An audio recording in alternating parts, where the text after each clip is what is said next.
¿Qué tal? Gracias por acompañarnos en esta nueva edición de Así las Cosas. Dominicanos, dominicanas, gracias por la oportunidad de también festejar junto a ustedes el 176 aniversario de nuestra independencia que celebramos esta semana.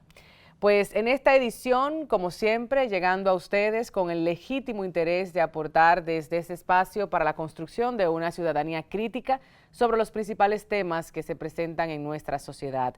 Las conversaciones sobre la recién aprobada Ley 4620 sobre transparencia y revalorización patrimonial se han extendido.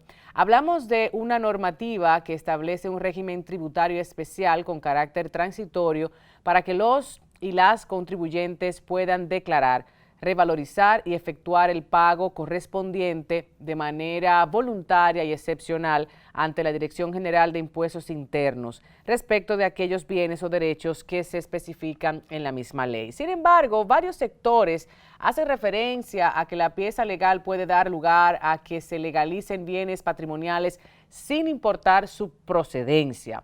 Hoy vamos a conversar con expertos, con voces en materia tributaria y legislativa sobre esto y otros temas vinculados a la aprobación de dicha ley el día 10 de febrero y su promulgación el día 19 del mismo mes de febrero. También compartimos la conversación sostenida junto a investigadores del equipo de Polética para profundizar los resultados del primer informe de monitoreo de los discursos y pronunciamientos de los candidatos presidenciales a las elecciones de mayo 2020.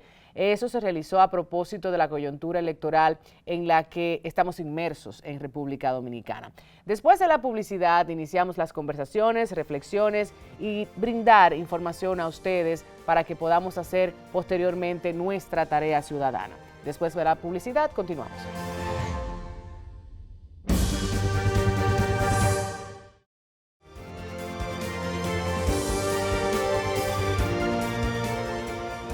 Gracias por acompañarnos. Vamos a conversar sobre este tema también desde la perspectiva de este licenciado en Derecho, Silvio Odos, quien tiene maestría en Derecho Tributario de los Negocios, también es profesor de UNIBE, profesor de la Pucamaima, es el fundador de la primera maestría en Derecho Tributario en República Dominicana en la Pucamaima y, bueno, abogado senior y director del Departamento Fiscal de la Oficina de Abogados Castillo y Castillo y muchas otras cosas que podemos decir del licenciado Silvio. Gracias por acompañarnos en Así las Cosas. Gracias por tenerme. Hacemos esta entrevista, esta conversación, dadas las preocupaciones, diríamos, de un sector importante de la sociedad dominicana y las referencias que se han leído publicadas en la prensa frente a la ley 4620 sobre transparencia y revalorización patrimonial. Vamos a hablar de todo lo que conlleva, desde cuándo, entiende usted, se ha estado conversando sobre este proyecto que luego se promulgó recientemente y qué implica para la sociedad dominicana.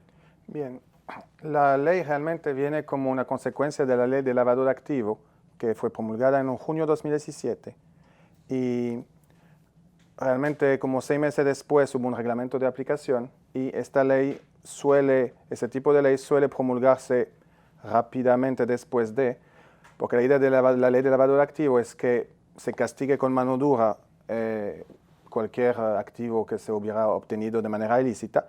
Entonces, en muchos países se suele promulgar una ley de este tipo para poner borrón en cuenta nueva, ¿no? Porque mucha gente tiene inmueble, tiene dinero que no transparentó en su momento para no pagar impuestos en general, o eventualmente será, y vamos a hablar de esto, porque sí tuvieron una actividad ilícita. Esos no podrán escapar realmente. Lo vamos a ver ahora. Que lo ilícito también corresponde a la no declaración de impuestos, a no estar sí, regulados y demás por el fisco. Sí, y esta ley permite, digamos, tener la paz con el fisco por un 2%, uno paga un 2% y el fisco le deja tranquilo, pero si el origen de los fondos realmente de una actividad ilícita en el sentido de yo vendo droga, yo soy un terrorista, yo mato gente, realmente uno no puede escapar a esto, lo voy a explicar ahora. Entonces, realmente, este tipo de ley se suele promulgar bastante rápidamente. Realmente fue introducida al inicio por ahí del 2018, pero por otros proyectos se perimió y fue reintroducida de nuevo en septiembre de 2019, conjuntamente con otra propuesta de otros senadores, y fue aprobada por el Senado al final del año pasado. Llegó a Cámara y fue aceptada en Cámara como el 9, es decir, antes del 16 de febrero. Esa ley hace parte de un bloque de leyes que fueron puestas en una declarada de emergencia, porque normalmente la legislatura se había acabado y iba a iniciar como ahora, al final de febrero. Y el presidente Danilo declaró que hay emergencia por tal ley, por ejemplo la de seguridad social, la de garantías mobiliarias, etcétera, y pidió a los diputados y senadores reunirse desde como el 15 de enero. Okay. Entonces realmente fue conocida, como dije, fue aprobada en el Senado el año pasado, pero fue conocida para promulgarse antes de que termine esa sesión extraordinaria. Pues tenía que promulgarse ahora. Efectivamente el timing no está muy bueno, pero de verdad fue aprobada en diciembre y después por los diputados como el 9 de febrero.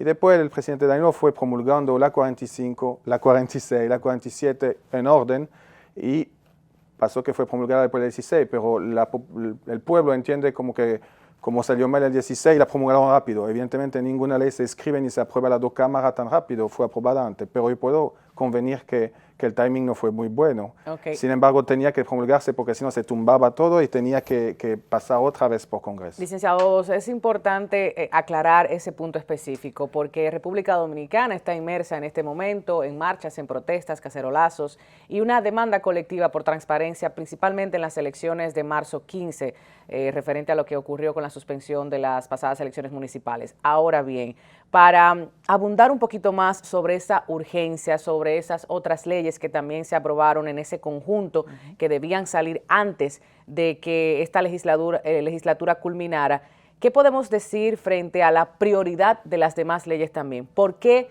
la urgencia? ¿Por qué está en este paquete? Había varios proyectos que estaban cursando, se terminó la legislatura como en agosto sin promulgarse y, por ejemplo, para hablar de la ley de seguridad social, la ley de seguridad social fue porque muchas empresas tenían deudas millonarias con la TCS porque hay un 5% mensual de intereses y deudas que eran de 200,000 pesos en 5 o 10 años se volvían de 15 millones. Entonces las empresas decidieron, mira, yo voy a soltar eso y por ende, cuando tenía empleado, tenía vocación a emplearlo por la izquierda porque no podía emplearlo regularmente, porque no lo puede inscribir en la TCS, porque tiene una deuda millonaria. Entonces, por ejemplo, esa ley de seguridad social es, hoy usted puede pagar los 180,000 de aquel entonces, no son 15 millones, para que justamente sane la situación para el bien del pueblo, evidentemente que va a ser también el bien de la sociedad en cuestión, de la empresa, pero es para que por fin puedan emplear quien no podía emplear legalmente por tener una deuda millonaria. Hay otras leyes, por ejemplo, garantía mobiliaria, porque hay muchas prendas salvajes que se hacían, embargos salvajes, etc. Y tenía que tener un registro de prendas oficialmente y un cierto número de leyes. Se puede buscar el decreto que se promulgó como en diciembre diciendo esas son de emergencia. Y realmente esa ley 4620 estaba en el paquete, pero ni siquiera estaba en la lista del presidente. Ok, y en términos tributarios, ya hablando en materia de su especialización, República Dominicana presenta una gran evasión, siempre se ha dicho, y un sector informal que es mayor que el formal. ¿Se busca con esto de alguna manera transparentar, pero sincerizar? ¿Y a quién beneficia finalmente? ¿O a quiénes más beneficia el que se haya aprobado esta ley? Entonces, de los bienes excluidos están los bienes, como dije, adquiridos por actividad ilícita. Entonces, no puede ser normalmente un político corrupto o algo así, porque hay una presunción de inocencia. Cualquiera que se acoge a la ley, lo vamos a correr, pero si después se revela que fue por corrupción, le pierde tanto la ventaja fiscal como también se le va a atraer la atención sobre el penal, porque evidentemente si yo declaro que gano 50,000 pesos por mes y de repente digo, espérate, yo quiero transparentar 50 millones de dólares en Colombia, bueno, yo voy a pagar 2%, el fisco va a decir, está bien, pero de inmediato, evidentemente, la DNCD me va a tener en la mira y a investigar de dónde tenía esos 50 millones. Entonces, esa es la principal preocupación y en torno a ello se ha convocado y se han hecho todos los debates frente a la ley. Entonces, sí lo vimos, están excluidos esos bienes que fueron adquiridos de manera ilícita, pero ¿qué seguridad tiene la ciudadanía de que habrá una persecución, una investigación? No, eso no lo sabemos. No lo sabemos. Evidentemente, la exclusión tanto de esta ley y la persecución está en manos del Ministerio Público y realmente la exclusión de esta ley es por sentencia definitiva. Entonces, evidentemente que si nadie le persigue no va a pasar nada, pero si se persigue, sí se excluye todo. En términos tributarios, ¿qué representa en cuanto a la evasión que existe en República Dominicana, el sector formal y el informal también? Entonces, la idea realmente es, como dije, borrón y cuenta nueva, que vengan a declarar lo que tenían antes, entre comillas, sin preguntas. Tú tienes $1 millón en tu cuenta, $1 millón de pesos, paga el 2% y ya nadie te pregunta. Pero evidentemente que a partir de aquí tiene que portarse bien y formalizarse. Sí, pregunto dos, pero ¿dónde existe mayor evasión en el mercado de República Dominicana? ¿Dónde existe mayor evasión? No, en los pequeños comercios informales, evidentemente. En los informales, que ronda el 55-60%. Sí, por ahí. Y se Ahí. está Puede buscando... ser 40 a nivel de impuestos 40 y 60 a nivel de ITEVIS, sí.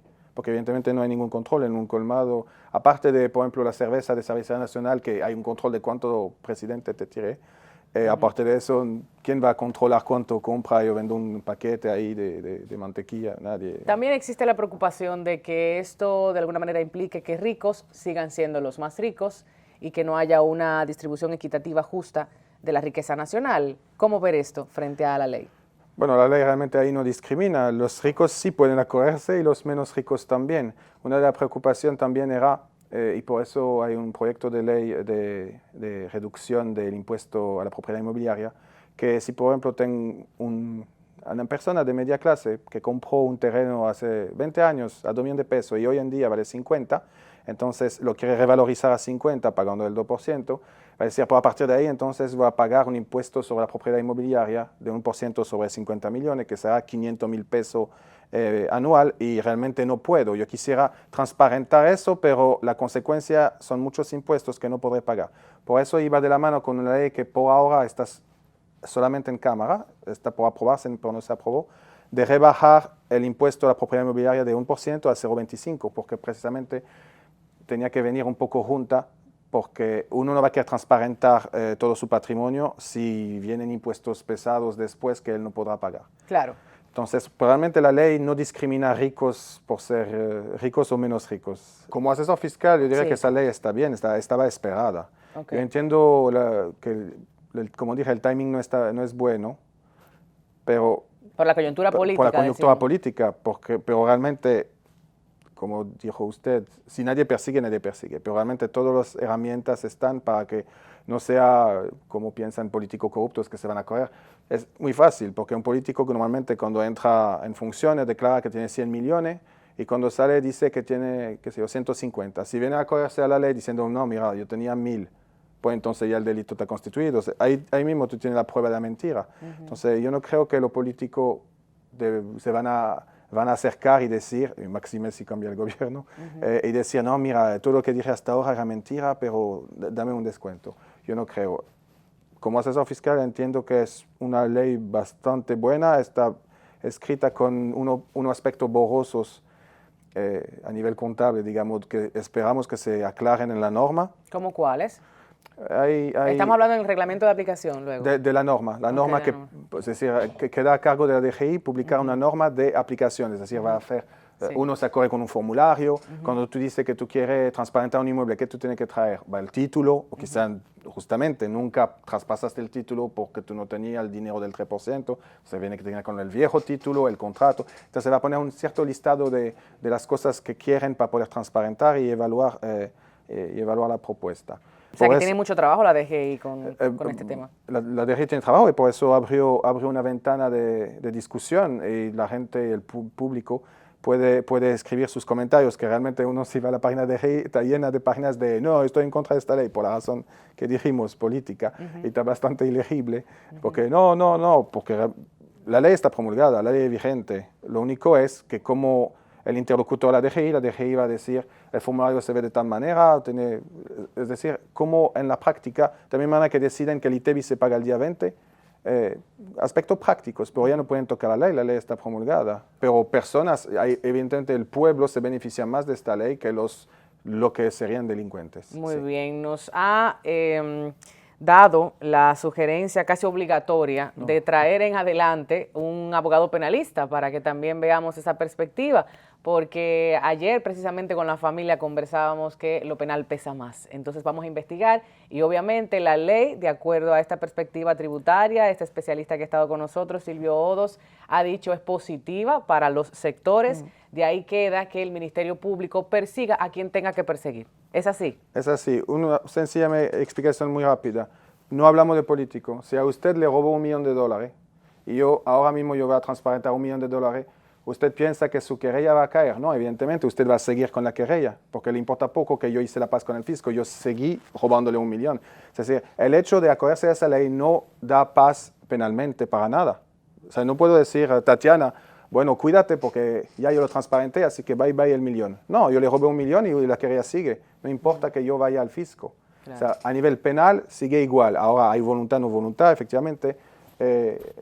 Tiene que preguntar a un especialista penal, pero realmente a nivel fiscal y leyendo esta ley no exime, no es una amnistía penal de ningún tipo. Perfecto, pues muchísimas gracias Silvio Odos, quien es especialista en Derecho Tributario, abogado senior y director del Departamento Fiscal de la Oficina de Abogados Castillo y Castillo, a quien pretendemos en una oportunidad futura tenerle de regreso. Esperemos. Después de la publicidad continuamos esta conversación.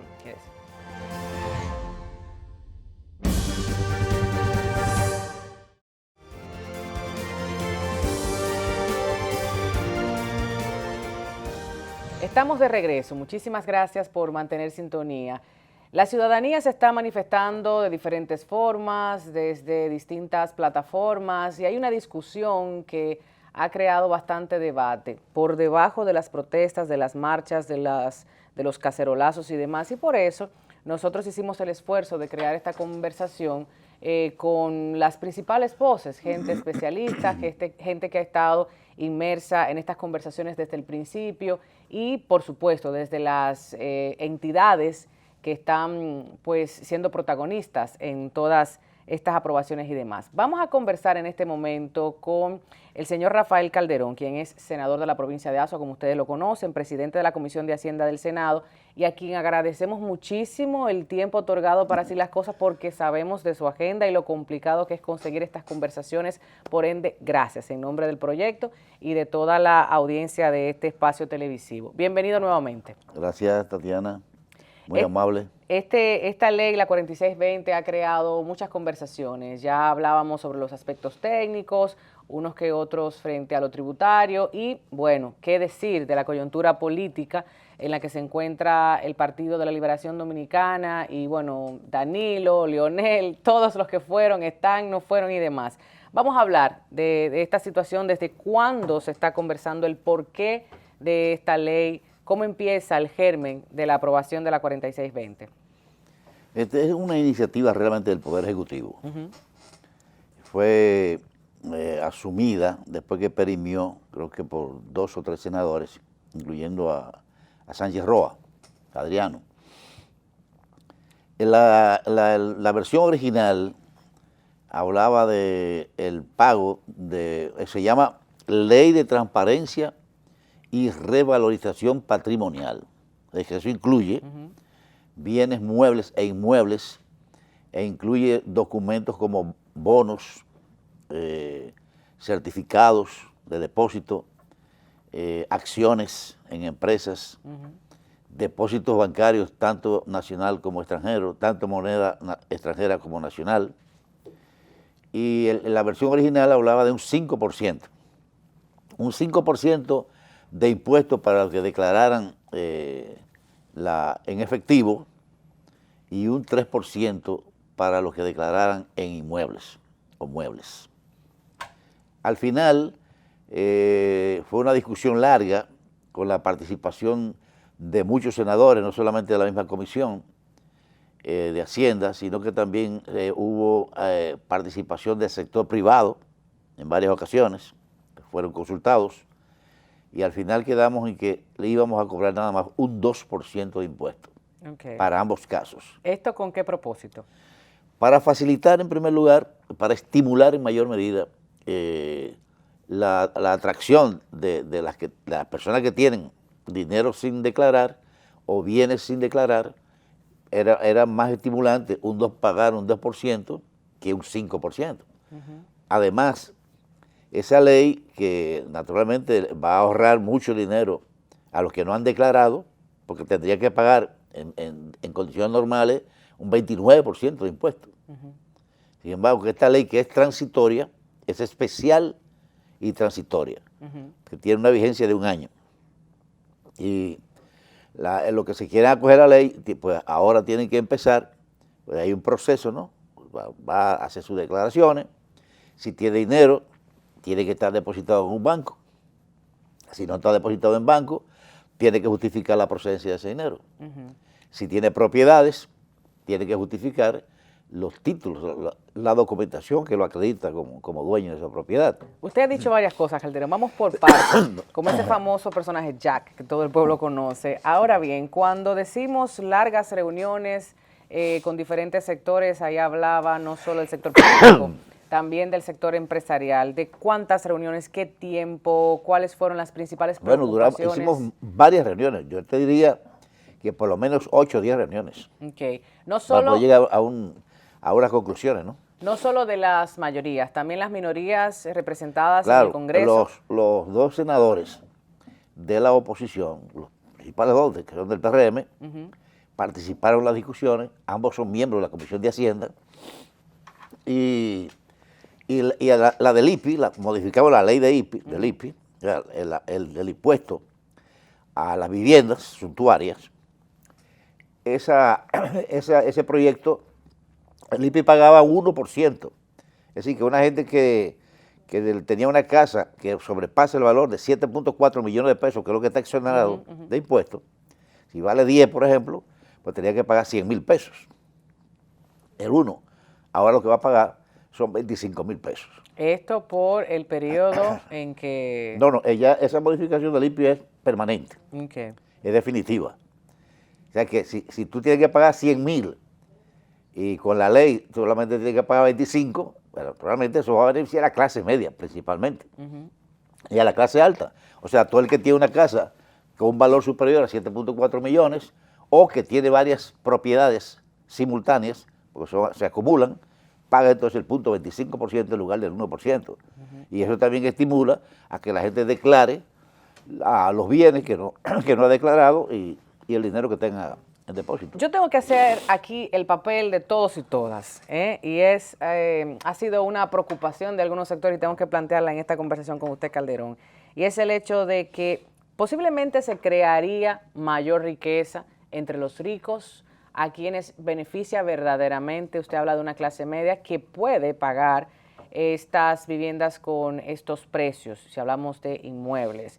¿Qué pasa con ese otro sector? La gente está inclusive manifestando a través de diferentes vías y nos han hecho llegar algunos correos para plantearle estas preguntas a ustedes sobre ese presupuesto que también debe ir destinado, por ejemplo, para viviendas económicas y demás, que tengo entendido el gobierno ha hecho sus esfuerzos.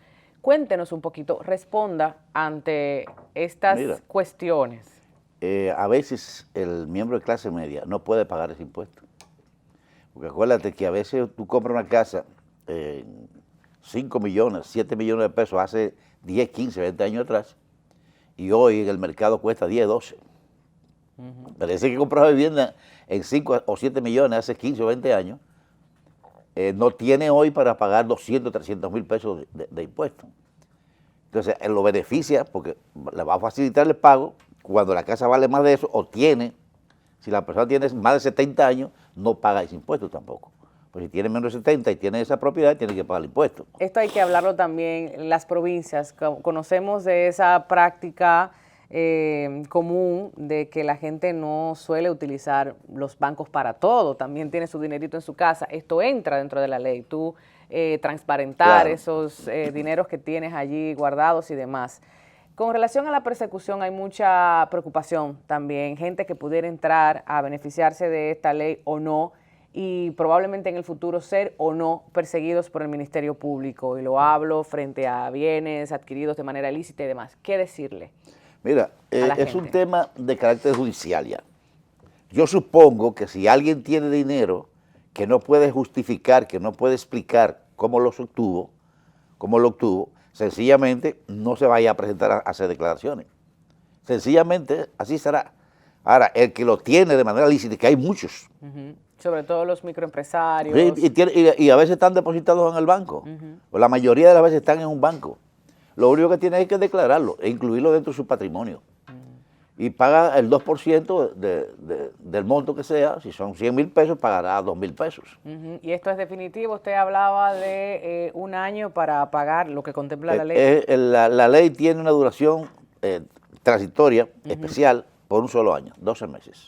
Y esos 90 días es para acogerse. Ese es para acogerse a la ley. Esa consulta que se está realizando a la ciudadanía para que sume, para que reste, para que diga todo lo que entienda debe ser modificado. A lo mejor algunos creen que eso le va a dar al gobierno un monto demasiado elevado en términos de recaudaciones.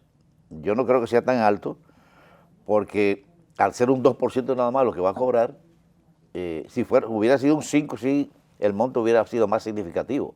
Pero al ser un 2%, va a depender mucho también de la cantidad de gente que se acoja a la ley, que esté dispuesto a beneficiarse de esa ley. ¿Se hizo algún tipo de medición, estudio de si hay alguna medición, esa medición la tiene Impuestos Internos. Okay. Que ¿Ustedes en el Senado, por ejemplo, no vieron algún tipo de comportamiento? No, o sea, no llegamos a esos detalles ahí. Importante. ¿Qué decir? Pero sí sabemos que la clase media se va a beneficiar mucho al reducir del 1 al punto 25 el pago del impuesto a la vivienda suntuaria. ¿Y usted como presidente de la Comisión de Hacienda quisiera hacer alguna modificación, alguna aporte a esta ley o a los reglamentos, normas que estarían viéndose en marzo? O sea, la ley está ahora bastante consensuada y todo el mundo está de acuerdo con ella y creo que ahora hay que aplicarla. Consenso, Calderón. Entonces sí podemos decir que hubo consenso frente al oficialismo, esa a la ley, oposición. si no me equivoco, hubo una votación unánime. O sea, todo el mundo votó para aprobarla.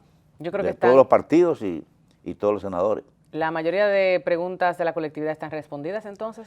Pienso que sí, porque hubo una participación activa. El sector privado, nosotros lo consultamos siempre que hay temas que tienen vinculación directa con el sector económico y hacemos muchas reuniones, a veces son 20 y 30 miembros del sector privado que representan distintas organizaciones o instituciones y el sector público también, no solamente el privado. Esas son leyes que se discuten, se invitan a la gente del Banco Central, de Hacienda, del Ministerio de Industria y Comercio, a veces de Agricultura también, porque tienen alguna vinculación.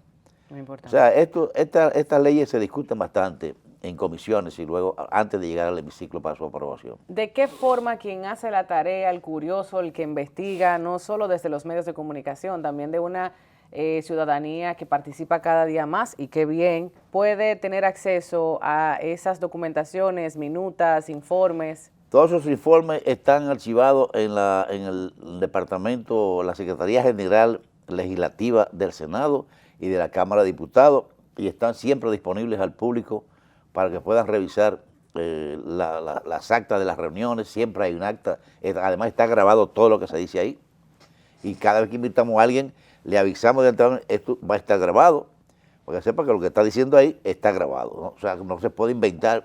Si hay un problema en el acta que no aparece algo, vamos y buscamos las grabaciones, y si aparece, pues se corrige. Pero esos son discusiones rigurosas realmente. Okay. Sí. ¿Algo más que decirle a la ciudadanía? Porque aprovechamos este momento. Lo único que yo puedo decirte, Tatiana, es que en esta coyuntura política que vive el país, lo único que invito yo es a trabajar. Como dice Gonzalo Castillo, trabajar y trabajar, y que todo el mundo vaya y ejerza su derecho al voto el día 15 de este mes de marzo, como lo plantea la propia Junta Central Electoral, claro. Que todo el mundo vaya a votar tranquilo, de manera pacífica. Esa es la democracia. La democracia no va a imponer a ningún candidato en particular, y cuando la gente va y vota, bueno, el resultado está ahí.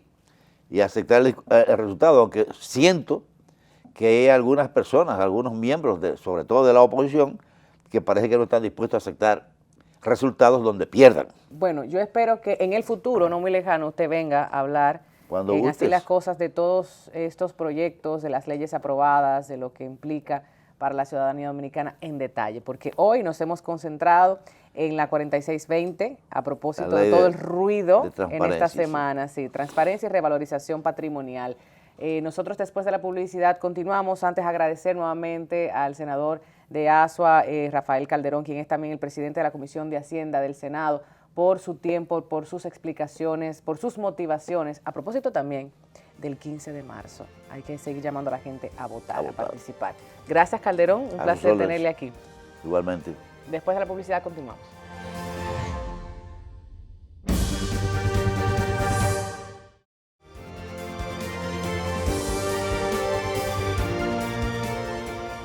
Presentamos a Ángel Cuello, coordinador de Política, y Glenis de Jesús Checo, responsable del programa Democracia y Ciudadanía de Oxfam.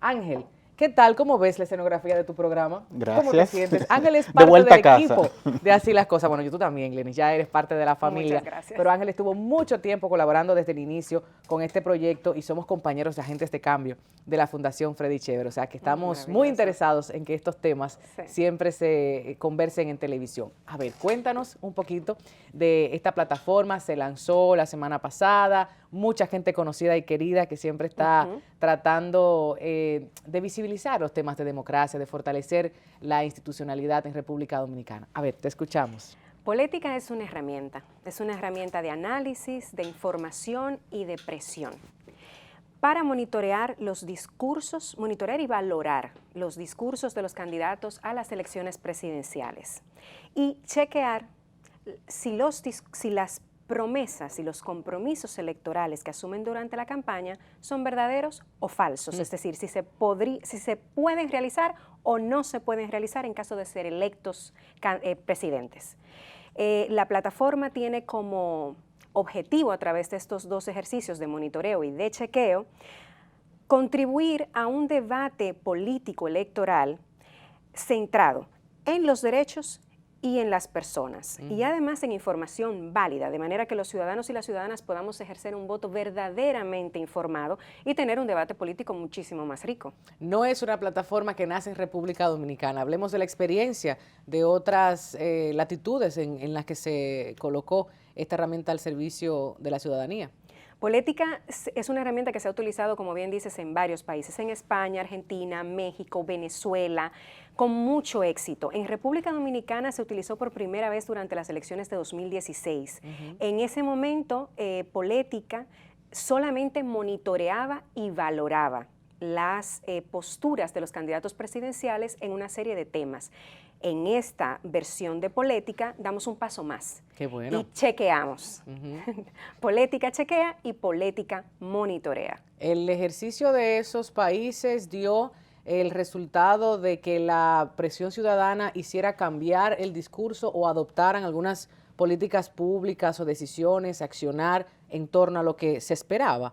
Sí. ¿Se logró esto? Se logró. O sea, en bueno. cada escenario es diferente, pero el ejercicio de Política, al hacer una valoración del debate público y al exigir que se aborden ciertos temas que los candidatos electorales prefieren no abordar por generar demasiado compromiso, como por ejemplo déficit habitacional o violencia contra las mujeres, salud, cobertura de salud, cobertura de la seguridad social, son temas que en general, o política fiscal, son temas que los candidatos prefieren no abordar o abordar de manera muy superficial porque implican meterse en debates que tienen mucho costo político y mucho costo en términos de votos.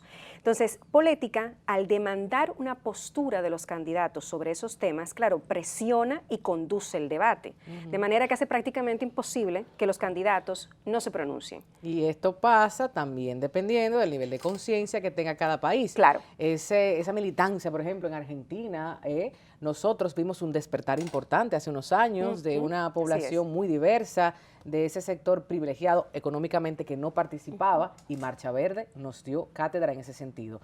Temas controvertidos como la despenalización del aborto en 3 causales, esa reforma fiscal que está pendiente en República Dominicana, o ese presupuesto destinado para el área de salud que ya debe ser incrementado hace mucho tiempo. Es cierto. A ver, ¿qué pasa en República Dominicana, Ángel? ¿Cómo ves tú todas estas mediciones? Bueno, en sentido general el debate en términos de propuesta a la fecha está muy pobre. Dirán, bueno, que todavía no ha iniciado la campaña a nivel presidencial. Bueno, pero los candidatos están haciendo uso de proselitismo, caravana, apoyando a candidatos municipales, y eso hace que el debate no esté centrado en la gente, mucho menos en los derechos.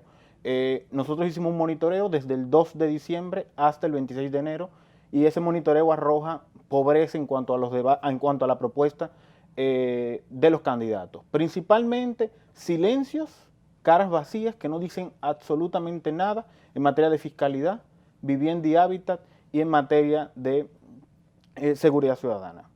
De igual modo, es preocupante porque en materia, por ejemplo, de salud y seguridad social, es necesario reformar y fortalecer la función de rectoría del Ministerio de Salud, aumentar la cobertura en atención, en materia de vivienda y hábitat, la situación de déficit habitacional que hay, o si no, miremos fiscalidad y lo que implica un pacto fiscal en República Dominicana, donde hay dinámicas de endeudamiento, dinámicas en el cual a nivel económico es necesario cambiar las reglas de juego para ver cómo eliminamos privilegios, exoneraciones fiscales y colocamos el presupuesto a las verdaderas necesidades y garantías de derecho. Hay un gasto social que debe ser aumentado en materia de salud, educación, en materia de niñez, y eso no está siendo colocado por los candidatos presidenciales. Y es preocupante porque cada día más aumenta la capacidad de endeudamiento del Estado dominicano, y por otro lado hay metas de Estrategia Nacional de Desarrollo que debemos cumplir, porque es a lo que aspiramos, y ese contrato social que implica la Estrategia Nacional de Desarrollo todavía queda con muchos baches que se van acumulando en el tiempo. Normalmente la dinámica electoral en República Dominicana es que no solamente la pobreza del discurso, es que incluso existe un conjunto de elementos que los candidatos someten, pronuncian y que no necesariamente está respaldado ni por presupuesto, ni por una, digamos, visión programática, en el caso municipal, de lo que debería ser la ciudad, en el caso presidencial, de cuáles son los indicadores o metas que van a estar alcanzando para los próximos 4 años, o qué tanto un candidato puede, digamos, que soportar económicamente a nivel de presupuesto las propuestas que está presentando. Claro. Ha sido muy exitoso quizás candidatos que se pronuncian de manera demagógica con relación a reducir los feminicidios, pero nadie se atreve a aumentar el presupuesto del Ministerio de la Mujer o la función de rectoría. Esas son las preguntas que tiene Política, como otras, cómo reducir a 0 los matrimonios infantiles en República Dominicana. Claro. Y necesitamos respuesta de los candidatos. Claro, cuéntanos cómo logran esa investigación a través de recortes, de pronunciamientos en las academias, en debates, todos los elementos. Política monitorea tanto prensa como redes sociales de partidos como de los candidatos presidenciales. Estamos priorizando 6 medios impresos de República Dominicana: Diario Libre, El Nacional, El Caribe, El Listín Diario, El Día y demás. Y a partir de estos valoramos, se hace una precalificación y se comparte a las organizaciones.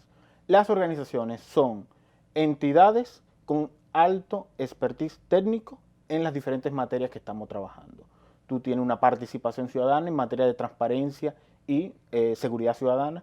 Tú tienes ciudad alternativa en materia de vivienda, pero de igual abordando el tema de municipalidad. Tienes a Profamilia, el Centro de Estudios de Género del INTEC, el Instituto de Género de la UAS en materia de desigualdades de género, claro, y así sucesivamente. Es decir, este ejercicio que estamos haciendo cuenta con un alto potencial técnico y político de las diferentes organizaciones que les respaldan.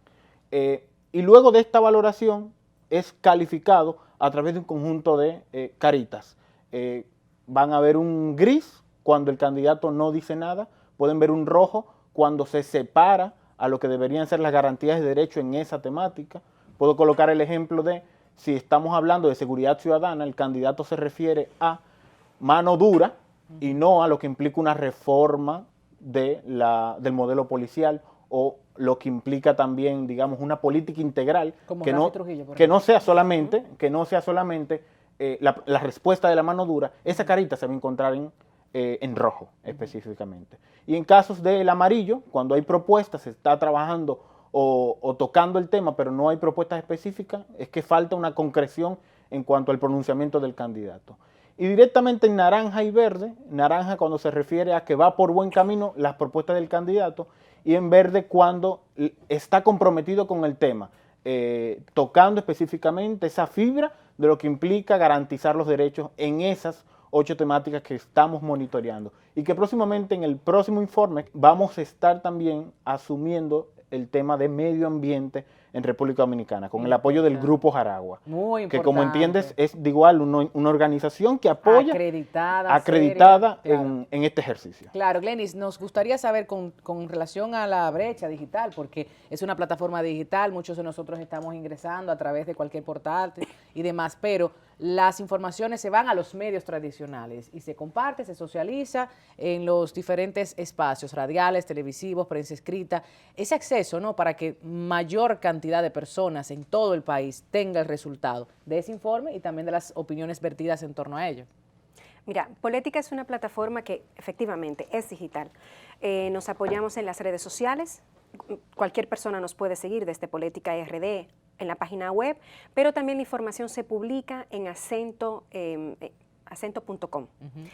Además de eso, Polética es un ejercicio vivo.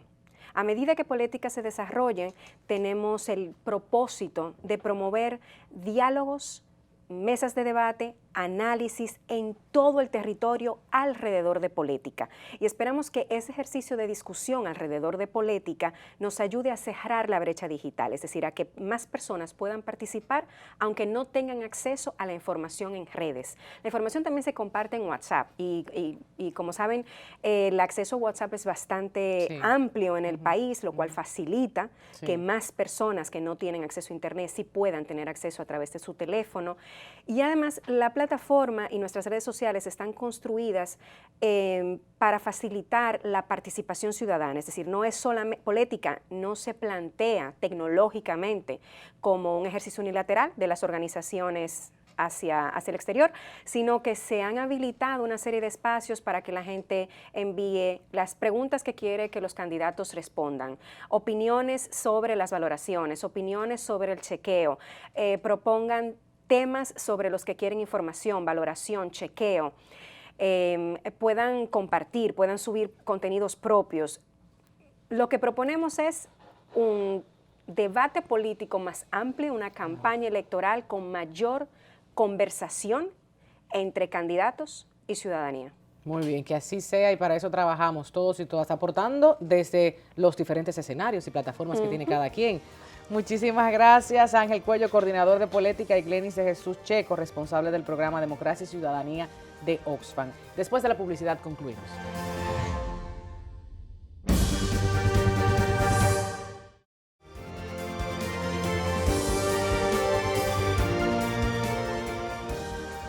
Así llegamos al final de esta entrega, agradeciéndoles a nuestros invitados y a nuestra invitada por aportar sus reflexiones en los aspectos municipales, en los aspectos presidenciales a los cuales tienen que referirse de manera mandatoria los candidatos y las candidatas. Que así sea y seguir apoyando todas las investigaciones de Polética en el futuro.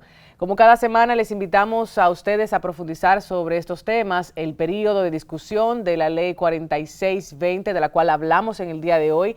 Esa discusión está habilitada hasta el próximo 9 de marzo y no solo es un momento idóneo para que todos y todas expongan su parecer sobre los cambios tributarios que consideren de rigor atender. También es un momento oportuno para que nos pongamos al tanto de las posibilidades incorporadas y las excepciones contenidas en esta normativa. Toda la información estará disponible también a través de nuestro canal de YouTube Comunicación Integral Dominicana. Hasta la próxima semana.